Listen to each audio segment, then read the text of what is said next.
বলছে শুনে লাও, যে বাড়ির মহিলার গলার স্বর, মহিলার কণ্ঠ, মহিলার আওয়াজ বাড়ির সদর রাস্তায় পৌঁছে যাবে, জেনে লাও ওই বাড়িটা হলো দুঃখী বাড়ি। আর যে বাড়িতে পুরুষদের ওপরে মেয়ে গিত্থানটা হাত হিলাবে, জেনে লাও ওই ফ্যামিলি কোনো দিন শান্তি পায় না আর পেতে পারে না।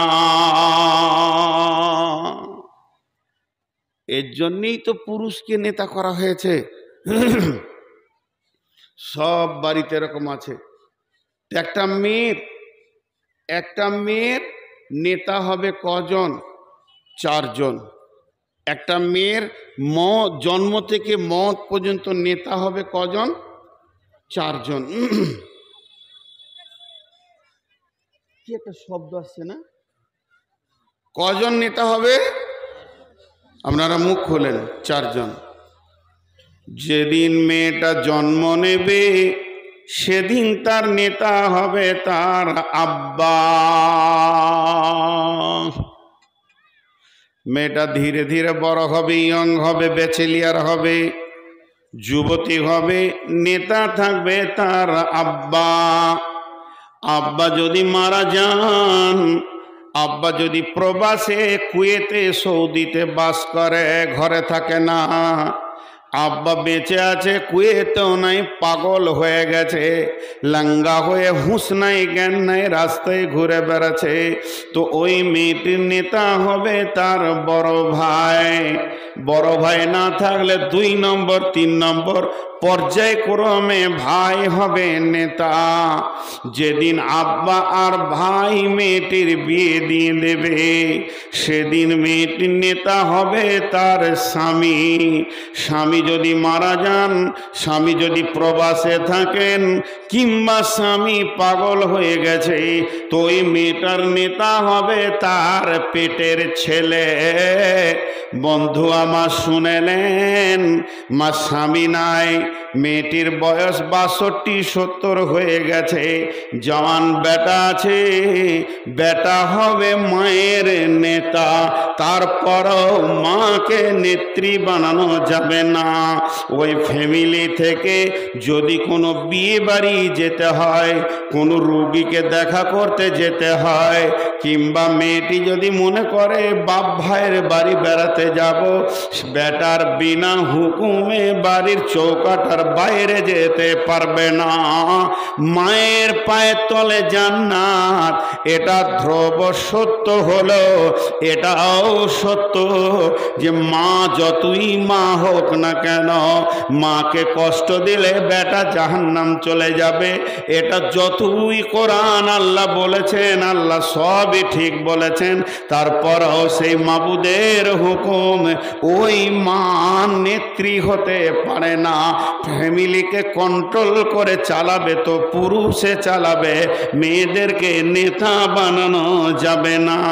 এর জন্য একজন মুফাসসির লিখছেন, বলছেন, যখন কোনো মেয়ে জাহান্নামে যাবে, তোর গলাতে 4খানা পুরুষকে বেঁধে দেওয়া হবে। আব্বা থাকবে, ভাই থাকবে, স্বামী থাকবে, ছেলে থাকবে, এই 4 জনকে সঙ্গে করে নিয়ে জাহান্নামে যাবে। আর যখন কোনো ছেলে জাহান্নামে যাবে, তার গলাতেও 4টা মহিলা থাকবে।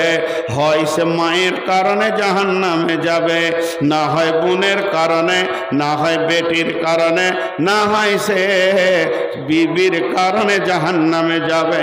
অতএব মারে বোনেরে, আবার আল্লাহ বলছেন, তোমরা সব সময় নম্র হয়ে যাও, নিচু হয়ে যাও, স্বামী ছেলে বাপ আর বেটার অধীনস্থে নিজের জীবনকে কাটাও।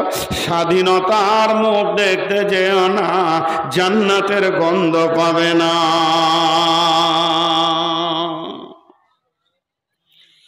আপনাদেরকে মাঝে একটা কথা জিজ্ঞেস করি, আমার কথা আপনাদের বুঝতে অসুবিধা হচ্ছে?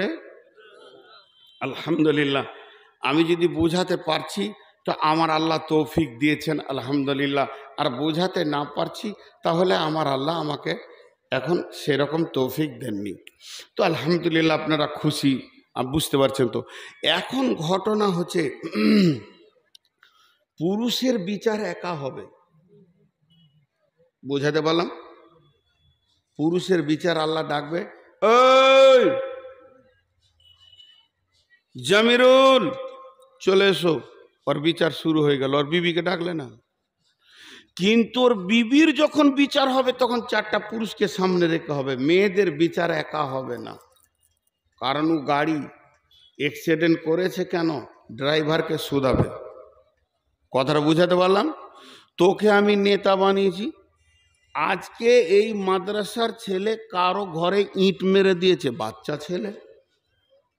ছেলে হতেই পারে, আপনার ঘরের ছেলেটা ওটাও বাচ্চা ছেলে। তো ওই ঘরওয়ালা এসে ছেলেটাকে মারবে কেন? আগে হেড মৌলানাকে বলবে, এই মৌলানা কি ব্যাপার বলেন।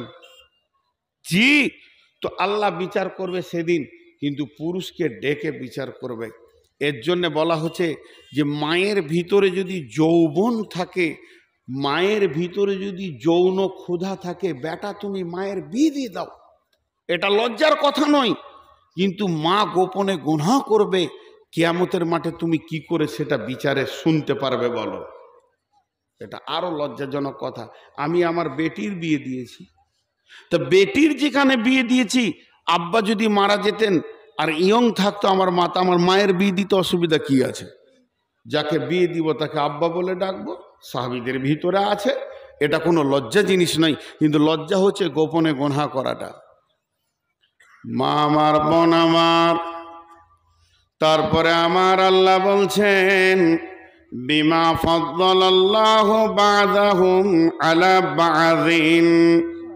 আরেকবার বলছে বিমা ফাদ্দালাল্লাহু বা'দাহুম আলা বা'দিন ওয়া বিমা আনফাকু মিন আমওয়ালিহিম ফাসসালিহাতুন কানিতাতুন হাফিজাতুন লিল গায়বি বিমা হাফিজাল্লাহ।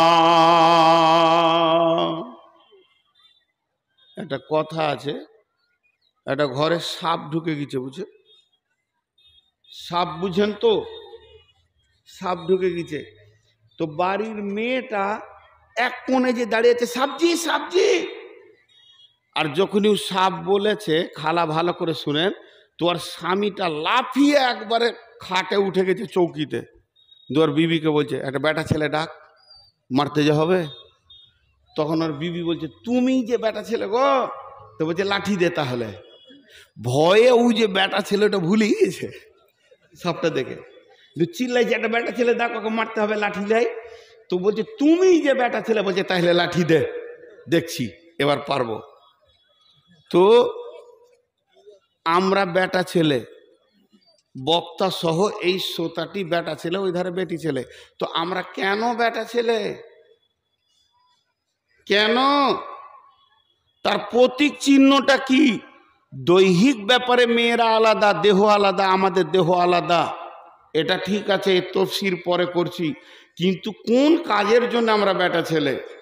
সাপ মারবো, বাঘ মারবো, বিবিটা পেছনে থাকবে, সামনে সিংহ মারবো, বাঘ মারবো, তবেই তো বেটা ছেলে। না ওকে আগে দিচ্ছি, দেখ তোরে ভূত আছে নাকি।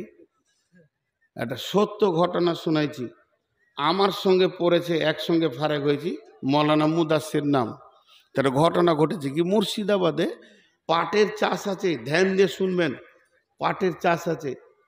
তো ওই দুই ভাই, ওরা একটা বড় একটা ছোট, কথাটা ভালো করে শুনেন, আপনাদের বিরক্ত লাগছে নাকি?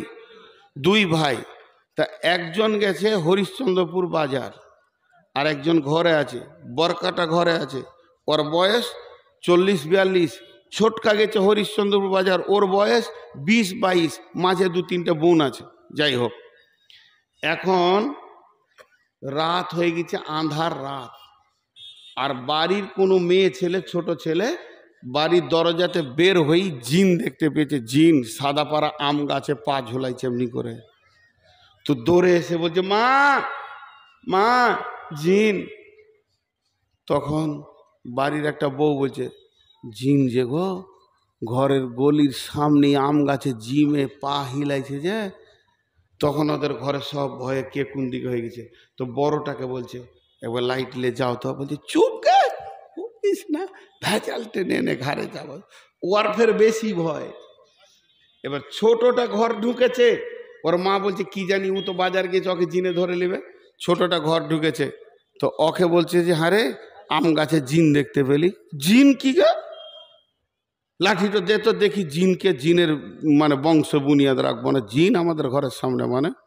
লাইট মেরে দেখছে সত্যি তো জিন, মানে একশিস পাটকে তুলতে ভুলে গেছে, পাটটা বাতাসে লড়ছে। তো ই কেমন পুরুষ, বলছে চুপ গে, বকিস না, যা হচ্ছে ও বার হবে না। তো পুরুষ কেন পুরুষ, পুরুষ কেন পুরুষ? আপনার আমার একটা খারাপ ধারণা আছে, এই ধারণাটা আল্লাহ বলছেন, আমি বলিনি। আমি বললে আপনি আমার গলাকে চেপে ধরবেন আর বলবেন যে কি ঝোঁটা কথা শুরু করেছিস। আল্লাহ বলছেন, ধারণাটাকে আলাদা করে দিচ্ছেন। যদি কোনো ছেলেকে বলা হয় তোমার বিবি কে না মহিলা, তুমি কে না আমি পুরুষ, আমি মেয়েদের লিস্টে নাম লিখব না, আমি মহিলা হব না, আমার পুরুষের লিস্টে নাম থাকবে, আমি পুরুষ। তাহলে ওকে আমি জিজ্ঞেস করব তুমি কেন পুরুষ, আল্লাহ কি বলেছে বলো। তখন সে মনে মনে ভাববে যে আমি পুরুষ এই জন্যই, যেদিন আমি বিবিকে বিয়ে করে নিয়ে আসি সেদিন একখানা মানুষ আমার বিছানায় এসেছে, আর আমি এত দামি পুরুষ ওকে 4টা 6টার ছেলের মা বানিয়ে দিয়েছি। এরপরে যদি আমাকে কেউ পুরুষ না বলে তো রাগ করব। পুরুষত্বের প্রতীক চিহ্ন হলো ছেলের মা বানানো।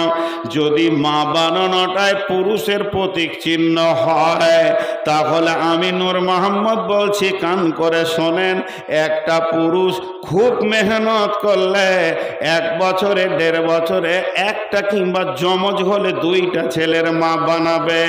আর শূকর এক সিজনে 18টা সন্তানের মা বানায়, কুত্তা 7টা 8টা ছেলের মা বানায়। তাহলে ওরা কি আমাদের থেকে দামি পুরুষ?